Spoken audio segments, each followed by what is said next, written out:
My name's Nikolas Badminton. I'm a futurist. That means I help my clients look out 5, 10, 20 plus years into the future.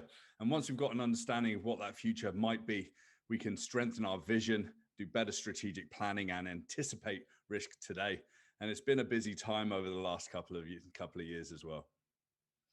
And so what's the role of a futurist in modern business and in government? So we have to have an element of preparedness for the future.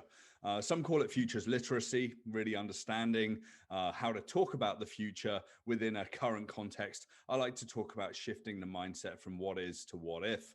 So if we can shift our mindset towards thinking about what if the world was going to be different, what if there's different changes in the environment, to climate, to energy, to how towns and cities work for government, or how the markets and how the industries are working for business, then we can come back and we can really strengthen those plans. So the role of a futurist and a foresight practitioner in business and government is really to supercharge the strategic planning process for them.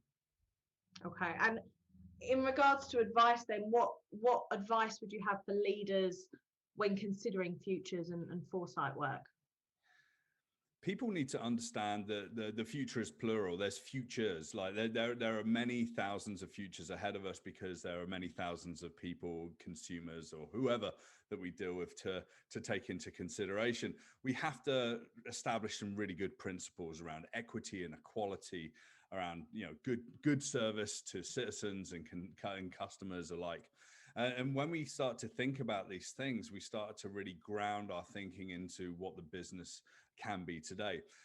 I work with customers to try and think about integrating foresight and futures thinking into their strategic processes, because oftentimes people are thinking out, maybe the next 18 months, maybe 2 to 3 years at the most. And that's fine when you're on the ground and you're trying to operate your business. However, you soon run out of understanding where the future opportunities and challenges could be.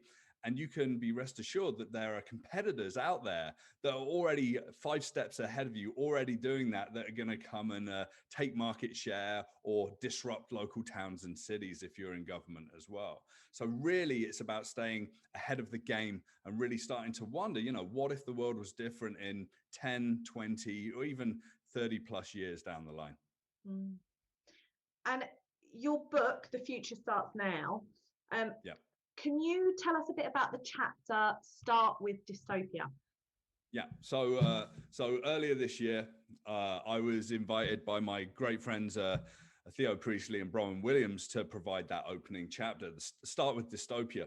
And now I've actually, that was released by Bloomsbury. I've now been signed to Bloomsbury to write a sort of a follow-on to take that chapter and build it out into a bigger book. So Start with Dystopia is the idea that we as foresight practitioners always like to think about positive, equitable futures, and that's fantastic. And when we sit down and we design, that's great. And the roadmaps we put out really help us understand how we get there. However, we know, and we've seen this from the pandemic, that the world is fragile. We're in a constant state of collapse, as it were. We have to transform. But to do that, we have to understand what could happen if terrible decisions were made. So let's maybe understand in 30, 50, even 100 years, what happens if we don't make good decisions today, and we do have dystopian futures that are maybe not good for humanity. 280 years ago, if we would have thought about what the Industrial Revolution would have done to society, to the climate, to the energy requirements and fossil fuel usage, to the dynamics of society, we maybe would have architected it slightly differently. And today, in 2021, we have to take that approach. We have to architect the world for resiliency and for longevity. And the old approaches of just realizing that maybe the world's going to be okay isn't enough. And we've seen that in government and we've seen that in businesses around the world.